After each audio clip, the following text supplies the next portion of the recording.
Everyone, today it's a political section. We would like to have or introduce you guys to an aspect of PB Century's um, blog or YouTube channel, which is the political analysis. Today we want to look at issues of international relations. We want to look at US, Taiwan, and China. So first of all, you know what the US is, or United States of America, but Taiwan is China, actually China, or considered to be part of China. So many countries in the world do not recognize Taiwan to be an independent state, whilst China, where Xi Jinping is the president, is considered the mainland China. So as it stands now, mainland China considers Taiwan to be a part of its country. However, they consider it as another system or political system, which should be a democracy on its own. And then mainland China can then be a communist because it's run by the Communist Party, which is led by Xi Jinping at the moment. So US and China actually have this particular pact. And then the pact is that US is supposed to recognize Taiwan as a part of China, considered one country, two systems. But US have a particular policy they call the policy of ambiguity. So the policy of ambiguity says that though we will recognize Taiwan, but then we will not recognize Taiwan as an independent state, which is separate from the mainland China. So they can help them with ammunitions or help them with whether aid or any other thing, but then officially they will not recognize Taiwan as an independent state. But recently something happened. China is actually on the Taiwan streets, and they are doing drills, military drills here and there with their air force around everywhere, which the international system actually considered as a provocation of Western allies to Taiwan. So even when you come to Africa, some countries, because they want aid from China, they do not recognize Taiwan as an independent state. It's just a few of the countries we have in Africa or in the world that recognize Taiwan, because perhaps they are not in any relation or any formal relations with mainland China. So one day we might get into the historical analysis where Taiwan was split from the mainland China. But now let's look at what is happening currently in the world. So US and China is having this particular animosity about Nancy Pelosi's visit to Taiwan. I quite remember that when Pelosi decided to visit Taiwan, the president, which is President Biden, was actually against the visit because he knew that it might provoke China to do something that they do not actually want to do. But Nancy still decided to go because most of the officials in the United States or in Washington have the idea that China needs to be contained. So in the US policy, we have what we call the free and open Indo-Pacific, where US is helping countries within that region, in the Pacific region, to contain China so that China do not become too provocative or China do not become too assertive. But China is also the second greatest economy in the world now. So it does things at its own whims and caprices. So Nancy still went ahead, and most of you were following her flight all the way from Malaysia to the Philippines, down to Indonesia, and then to Taiwan. Most of you were following. We're following not because we just wanted to see Nancy Pelosi fly. We're following because of what might happen. China actually gave a warning that Nancy should not come, because if she does, something bad might happen. But she still called their bluff and then flew all the way from Washington to Taiwan. Then after that, there was a 7-day military drill by China in the Taiwan Strait, which so many people are calling very, very assertive. The issue of US and China didn't start now. They have actually decided to mend their relations for a very long time.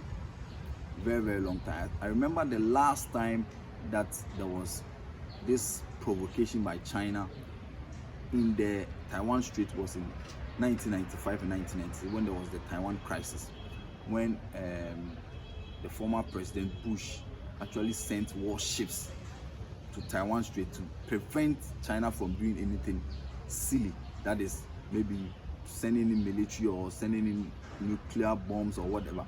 So you realize that there are three takeaways from what's happening in the Taiwan Strait or between US and China. One, there is the fact that US and China have not actually come to what we call a consensus regarding Taiwan. And there is also the idea of ambiguity. Why do you not recognize Taiwan as an independent state? At the same time, you send in officials to Taiwan without passing through mainland China. We saw that with President Trump. When Trump came, he actually did so many things that people actually saw that he was going against the ambiguity policy. He sent in officials upon officials to Taiwan, and he even actually signed a lot of pacts that meant that he was recognizing Taiwan as an independent state. So all these things went on and went on and went on. So they have actually, Trump actually created a precedent that there is no need for you to consider mainland China before going to Taiwan. And so what Nancy Pelosi did was actually in the right manner or in the right way, following what Trump had laid down. Now, fast forward to let's go back a little bit before we move on. Let's go back to Richard Nixon. Nixon was a former president of the US, and he wanted to mend relations with China. He actually did a whole lot of things to mend relations with China, but it didn't work out.